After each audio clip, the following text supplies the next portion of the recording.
ministerio Conéctate a Jesús tiene el agrado de presentar una producción de Seminarios ISU, Ministerio Conéctate a Jesús, conectados a Jesús por la Biblia. Capítulo 7.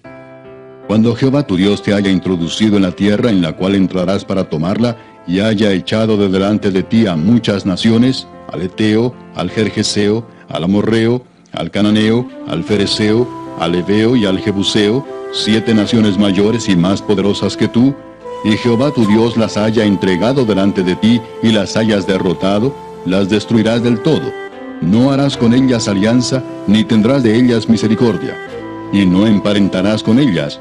No darás tu hija a su hijo, ni tomarás a su hija para tu hijo, porque desviará a tu hijo de en pos de mí, y servirán a dioses ajenos, y el furor de Jehová se encenderá sobre vosotros, y te destruirá pronto. Mas así habéis de hacer con ellos: sus altares destruiréis, y quebraréis sus estatuas, y destruiréis sus imágenes de acera, y quemaréis sus esculturas en el fuego. Porque tú eres pueblo santo para Jehová tu Dios. Jehová tu Dios te ha escogido para hacerle un pueblo especial más que todos los pueblos que están sobre la tierra. No por ser vosotros más que todos los pueblos os ha querido Jehová y os ha escogido, pues vosotros erais el más insignificante de todos los pueblos, sino por cuanto Jehová os amó y quiso guardar el juramento que juró a vuestros padres, os ha sacado Jehová con mano poderosa y os ha rescatado de servidumbre de la mano de Faraón, rey de Egipto. Conoce pues que Jehová tu Dios es Dios, Dios fiel, que guarda el pacto y la misericordia a los que le aman y guardan sus mandamientos hasta 1000 generaciones, y que da el pago en persona al que le aborrece, destruyéndolo, y no se demora con el que le odia, en persona le dará el pago. Guarda, por tanto, los mandamientos, estatutos y decretos que yo te mando hoy que cumplas. Y por haber oído estos decretos y haberlos guardado y puesto por obra, Jehová tu Dios guardará contigo el pacto y la misericordia que juró a tus padres. Y te amará, te bendecirá y te multiplicará, y bendecirá el fruto de tu vientre y el fruto de tu tierra, tu grano, tu mosto, tu aceite, la cría de tus vacas y los rebaños de tus ovejas, en la tierra que juró a tus padres que te daría. Bendito serás más que todos los pueblos. No habrá en ti varón ni hembra estéril, ni en tus ganados. Y quitará Jehová de ti toda enfermedad, y todas las malas plagas de Egipto que tú conoces, no las pondrá sobre ti, antes las pondrá sobre todos los que te aborrecieren. Y consumirás a todos los pueblos que te da Jehová tu Dios. No los perdonará tu ojo, ni servirás a sus dioses, porque te será tropiezo. Si dijeres en tu corazón: estas naciones son mucho más numerosas que yo, ¿cómo las podré exterminar? No tengas temor de ellas. Acuérdate bien de lo que hizo Jehová tu Dios con Faraón y con todo Egipto, de las grandes pruebas que vieron tus ojos, y de las señales y milagros, y de la mano poderosa y el brazo extendido con que Jehová tu Dios te sacó. Así hará Jehová tu Dios con todos los pueblos de cuya presencia tú temieres. También enviará Jehová tu Dios avispas sobre ellos, hasta que perezcan los que quedaren, y los que se hubieran escondido de delante de ti. No desmayes delante de ellos, porque Jehová tu Dios está en medio de ti, Dios grande y temible. Y Jehová tu Dios echará a estas naciones de delante de ti poco a poco. No podrás acabar con ellas enseguida, para que las fieras del campo no se aumenten contra ti. Mas Jehová tu Dios las entregará delante de ti, y él las quebrantará con grande destrozo hasta que sean destruidas. Él entregará sus reyes en tu mano, y tú destruirás el nombre de ellos de debajo del cielo. Nadie te hará frente hasta que los destruyas. Las esculturas de sus dioses quemarás en el fuego. No codiciarás plata ni oro de ellas para tomarlo para ti, para que no tropieces en ello, pues es abominación a Jehová tu Dios. Y no traerás cosa abominable a tu casa, para que no seas anatema. Del todo la aborrecerás y la abominarás, porque es anatema.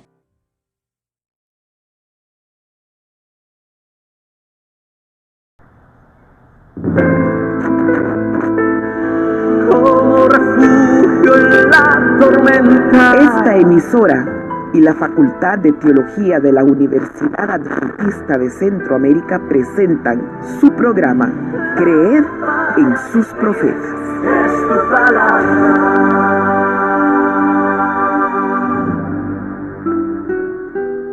Deuteronomio capítulo número 7.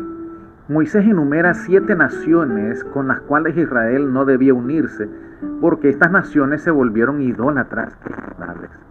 Los heteos, quienes vivían en la región montañosa cerca de Hebrón en el sur de Canaán.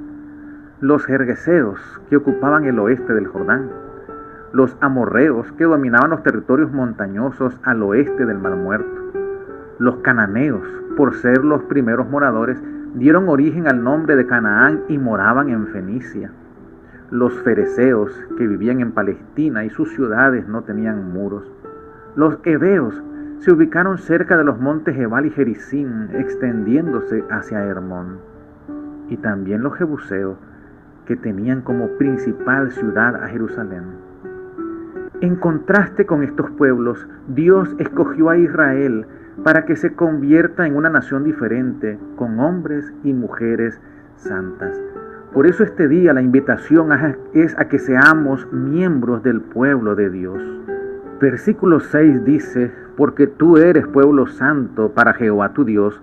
Jehová tu Dios te ha escogido para hacerle un pueblo especial, más que todos los pueblos que están sobre la tierra. La cita de hoy se encuentra en el libro Joyas de los Testimonios, tomo 1, página 110. Dios está ahora probando a su pueblo, está desarrollando su carácter. Los ángeles están pesando el valor moral y llevando un registro fiel de todos los actos de los hijos de los hombres. Entre los que profesan ser hijos de Dios hay corazones corrompidos, pero serán probados. El Dios que lee lo que hay en el corazón de cada uno sacará a la luz cosas ocultas de las tinieblas, donde con frecuencia menos se sospechan, para eliminar las piedras de tropiezo que han estorbado el progreso de la verdad, a fin de que Dios tenga un pueblo limpio y santo que declare sus estatutos y juicios. El capitán de nuestra salvación conduce a su pueblo hacia adelante paso a paso, purificándolo y haciéndolo idóneo para la traslación, y dejando en la retaguardia a aquellos que estén dispuestos a apartarse del cuerpo, que no quieran ser guiados y se contenten con su propia justicia. Así que, si la luz que en ti hay es tinieblas, ¿cuántas no serán las mismas tinieblas? Mateo 6:23.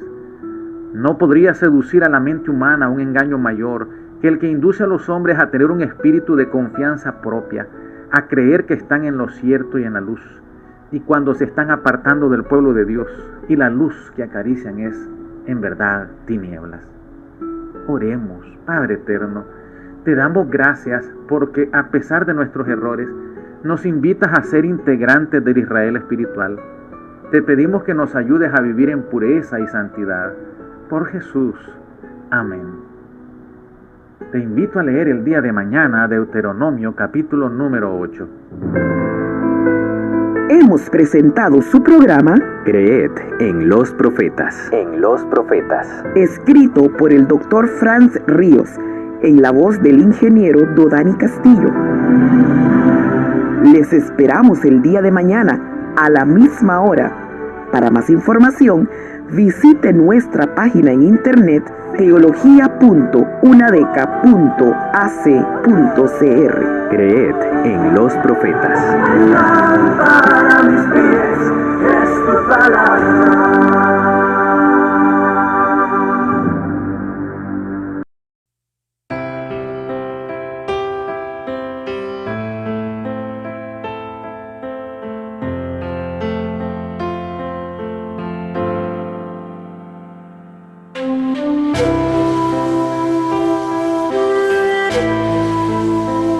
La historia de la redención. Capítulo 28. El juicio de Cristo. Los ángeles, cuando dejaron el cielo, depusieron con tristeza sus resplandecientes coronas. No las podían usar mientras su comandante estuviera sufriendo y tuviera que llevar una corona de espinas. Satanás y sus ángeles estaban muy ocupados en la sala del tribunal, tratando de destruir todo sentimiento humano y toda simpatía hacia Jesús. La misma atmósfera pesada estaba contaminada por su influencia. Los principales sacerdotes y los ancianos estaban inspirados por ellos cuando insultaban y maltrataban a Jesús en una forma sumamente difícil de soportar para la naturaleza humana. El enemigo esperaba que tanta burla y violencia arrancara del Hijo de Dios alguna queja o murmuración, o que manifestara su poder divino y se librara de la multitud, y que de esa manera fracasara el plan de salvación. La negación de Pedro. Pedro siguió a su Señor después de la traición. Tenía ansias de ver qué ocurriría con Jesús, pero cuando se lo acusó de ser uno de sus discípulos, el temor de perder su propia seguridad lo indujo a declarar que no conocía a ese hombre. Los discípulos se destacaban por la pureza de su lenguaje, y Pedro, para convencer a sus acusadores de que no era uno de los discípulos de Cristo, negó la tercera acusación con maldiciones y juramentos. Jesús, que estaba a cierta distancia de Pedro, le lanzó una mirada llena de pesar y reprobación. Entonces el discípulo recordó las palabras que le había dirigido en el aposento alto, como asimismo sus propias categóricas declaraciones. Aunque todos se escandalicen de ti, yo nunca me escandalizaré. Había negado a su Señor con maldiciones y juramentos, pero la mirada del Maestro suavizó el corazón de Pedro y lo salvó. Lloró amargamente y se arrepintió de su gran pecado. Se convirtió y entonces estuvo preparado para fortalecer a sus hermanos. En la sala del tribunal, la multitud pedía a gritos la sangre de Jesús. Lo azotaron cruelmente, lo cubrieron con una vieja túnica real color púrpura y ciñeron su sagrada frente con una corona de espinas. Le pusieron una caña en la mano, se inclinaron ante él y para burlarse lo saludaron diciéndole: «¡Salve, Rey de los judíos!». Entonces tomaron la caña que tenía en la mano y le golpearon la cabeza de modo que las espinas penetraron en sus sienes y la sangre comenzó a correr por su rostro y su barba. A los ángeles les costaba soportar ese espectáculo. Hubieran querido librar a Jesús, pero el ángel comandante lo impidió, diciéndoles que había que pagar un gran rescate por el hombre, pero añadió que sería completo y que provocaría la muerte del que tenía el imperio de la muerte. Jesús sabía que los ángeles estaban presenciando la escena de su humillación. El más débil de entre ellos podría haber conseguido que esa multitud burladora cayera inerte y podría haber librado al Señor. Sabía que si se lo solicitaba a su Padre, los ángeles lo librarían inmediatamente. Pero era necesario que soportara la violencia de los hombres para poder llevar a cabo el plan de salvación. El Maestro permaneció manso y humilde delante de la furiosa multitud, mientras cometían con él los abusos más viles. Escupieron su rostro, ese rostro del cual un día querrán ocultarse, que dará luz a la ciudad de Dios y que resplandecerá más que el sol. Cristo no lanzó una mirada de enojo a sus ofensores. Cubrieron su cabeza con una vieja prenda de vestir para impedirle ver, y entonces le abofetearon el rostro mientras clamaban: «Profetiza, ¿quién es el que te golpeó?». Hubo conmoción entre los ángeles. Hubieran rescatado inmediatamente a Jesús, pero el ángel comandante no lo permitió. Algunos de sus discípulos habían recuperado la suficiente confianza como para entrar donde él se hallaba y presenciar el juicio. Esperaban que manifestara su poder divino y se librara de manos de sus enemigos y los castigara por su crueldad hacia él. Sus esperanzas ascendían y descendían según iban sucediéndose las distintas escenas. A veces dudaban y temían haber sido engañados, pero la voz que oyeron en el monte de la transfiguración y la gloria que contemplaron fortaleció su fe de que él era el Hijo de Dios. Recordaron las escenas de las que habían sido testigos, los milagros que habían visto hacer a Jesús al sanar a los enfermos, abrir los ojos de los ciegos, destapar los oídos de los sordos, reprender y echar los demonios, resucitar a los muertos y hasta calmar el viento y el mar. No podían creer que tuviera que morir. Esperaban que todavía se levantara con poder y que con su voz llena de autoridad dispersara a la multitud sedienta de sangre, como cuando entró en el templo y despidió a los que estaban haciendo un mercado de la casa de Dios, cuando huyeron de delante de su presencia como si los persiguiera un grupo de soldados armados. Los discípulos esperaban que Jesús manifestara su poder y convenciera a todos de que era el Rey de Israel. La confesión de Judas. Judas se llenó de amargo remordimiento y vergüenza por su infamia al traicionar a Cristo, y cuando observó el maltrato que tuvo que soportar el Salvador, se sintió abrumado. Había amado a Jesús, pero más aún al dinero. No creyó que el Señor permitiera que lo prendieran los hombres que él había conducido.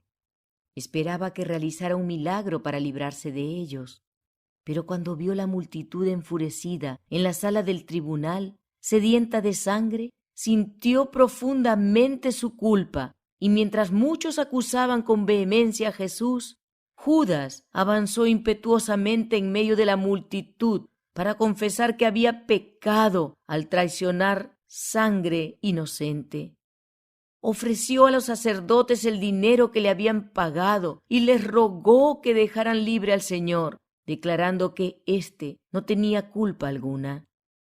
Por breves instantes, el disgusto y la confusión mantuvieron en silencio a los sacerdotes. No querían que la gente se diera cuenta de que habían contratado a uno de los profesos seguidores de Jesús para que lo traicionara y lo entregara en sus manos. Querían ocultar el hecho de que habían buscado al Señor como si fuera un ladrón y lo habían prendido en secreto. Pero la confesión de Judas y su aspecto macilento y culpable pusieron en evidencia a los sacerdotes delante de la multitud, revelando que había sido el odio la causa de que prendieran al Maestro. Mientras Judas afirmaba en alta voz que Jesús era inocente, los sacerdotes replicaron: ¿Qué nos importa a nosotros? Allá tú. Tenían a Cristo en sus manos y estaban decididos a no soltarlo. Judas, abrumado de pesar, arrojó el dinero que ahora despreciaba a los pies de los que lo habían contratado e, impulsado por la angustia y el horror, salió y se ahorcó. Jesús tenía muchos simpatizantes en el grupo que lo rodeaba, y el hecho de que no respondiera a las numerosas preguntas que se le hacían asombraba a la multitud. Frente al escarnio y la violencia de la turba, ni un gesto, ni una expresión de molestia se dibujaba en sus rasgos. Tenía una actitud digna y compuesta. Los espectadores lo contemplaban maravillados. Comparaban su perfecta forma y su comportamiento firme y digno con la apariencia de los que se habían sentado en juicio contra él, y se decían mutuamente que tenía mucho más la apariencia de un rey que cualquiera de los dirigentes.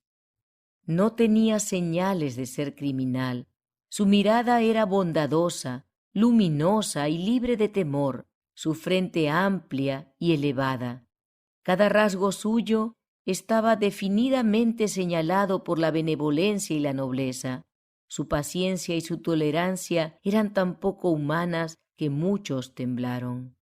Aún Herodes y Pilato se sintieron sumamente perturbados frente a su porte noble y divino. Jesús ante Pilato. Desde el mismo principio, Pilato se convenció de que Jesús no era un hombre ordinario. Creía que era una persona excelente y totalmente inocente de lo que se lo acusaba. Los ángeles que contemplaban la escena notaron la convicción del gobernador romano, y para salvarlo de comprometerse en el terrible acto de entregar a Jesús para ser crucificado, un ángel fue enviado a la esposa de Pilato y le dio información por medio de un sueño de que el juicio en que su esposo estaba participando era el del Hijo de Dios y que era inocente. Inmediatamente ella le envió un mensaje para declarar que había sufrido mucho en sueños con respecto a Jesús y para advertirle que no tuviera nada que ver con ese santo. El mensajero, abriéndose paso apresuradamente entre la multitud, puso la carta en manos de Pilato.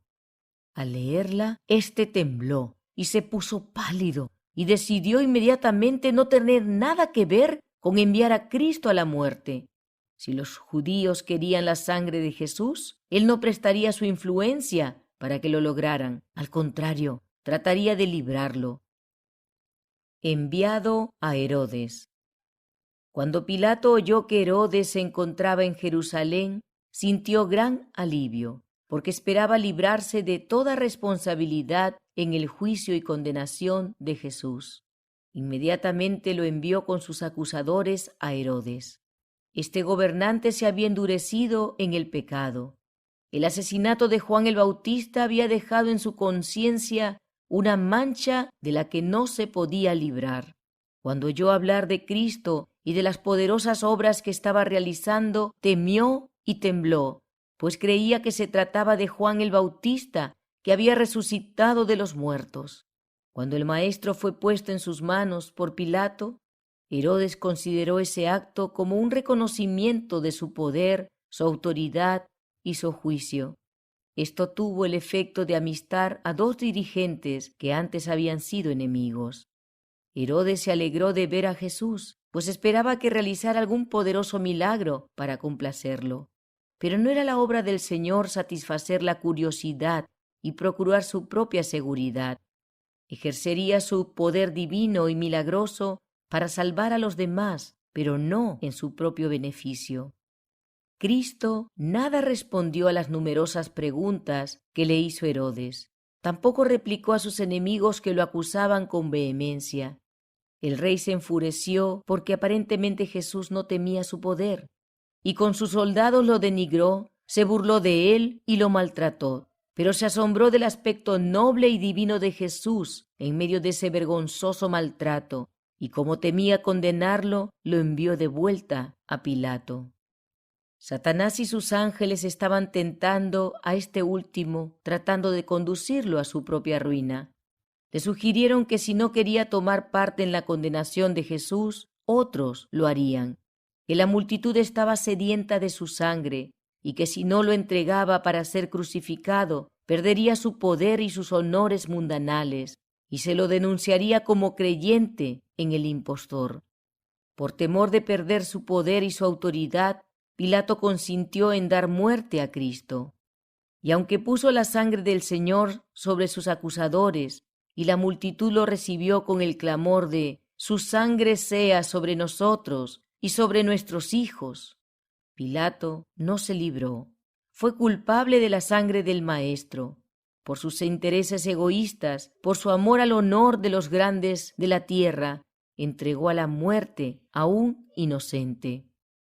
Si Pilato hubiera seguido sus propias convicciones, no habría tenido nada que hacer con la condenación de Jesús. El aspecto y las palabras del Señor durante su juicio causaron una profunda impresión en las mentes de los muchos que se hallaban presentes en esa ocasión. El resultado de la influencia ejercida entonces resultó evidente después de su resurrección. Entre los que se añadieron a la Iglesia, había muchos cuya convicción comenzó en el momento del juicio de Cristo. Satanás se airó muchísimo cuando vio que la crueldad con que los judíos habían tratado a Jesús a instancias suyas no había logrado que emitiera la más mínima queja. Aunque había tomado sobre sí la naturaleza humana, estaba sostenido por una fortaleza divina y no se apartó en lo más mínimo de la voluntad de su Padre.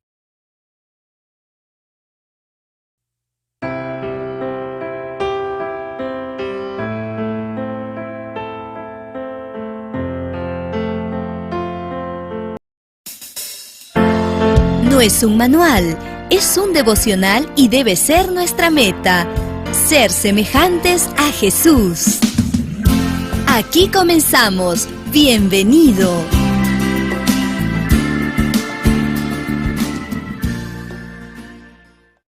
estamos listos para nuestra reflexión de hoy. ¿Cómo estás? Hoy estamos 22 de junio. Ser semejantes a Jesús.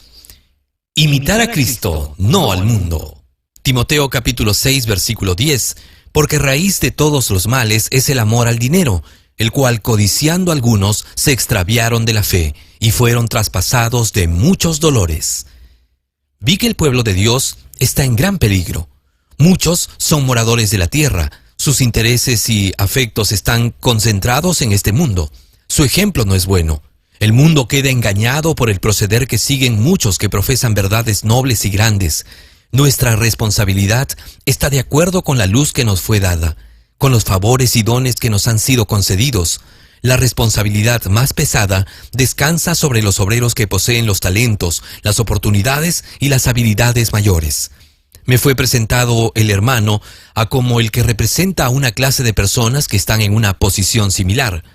Nunca han sido indiferentes a las ventajas mundanales más pequeñas. Mediante una diligente discreción comercial y por medio de inversiones exitosas, por medio de operaciones bursátiles, no con dólares, sino con centavos y cuartos de peniques, han acumulado bienes.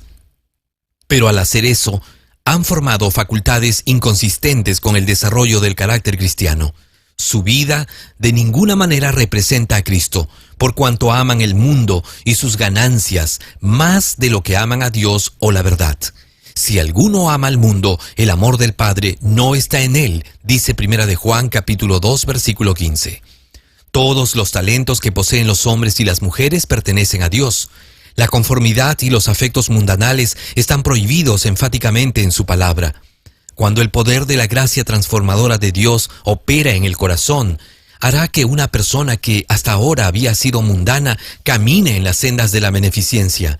Los que han determinado en su corazón enriquecerse en el mundo caen en tentación y lazo, y en muchas codicias necias y dañosas que hunden a los hombres en destrucción y perdición. Porque raíz de todos los males es el dinero, el fundamento de toda avaricia y mundanalidad, el cual, codiciando algunos, se extraviaron de la fe y fueron traspasados de muchos dolores. 1 de Timoteo capítulo 6 versículos 9 y 10. Jesús ha abierto para todos un camino por el cual puede obtenerse sabiduría, gracia y poder. Él es nuestro ejemplo en todas las cosas y nada debe desviar la mente del objeto principal en la vida, que es tener a Cristo en el alma, hablando y subyugando el corazón. Cuando esto sea el caso, cada miembro de iglesia, cada uno que profesa la verdad, será semejante a Cristo en carácter, palabras y acciones. Testimonios para la Iglesia, tomo 5, páginas 277 y 278. Ser semejantes a Jesús, un libro de Elena G. de White. Un tesoro de los muchos que encuentras en www.devocionmatutina.com.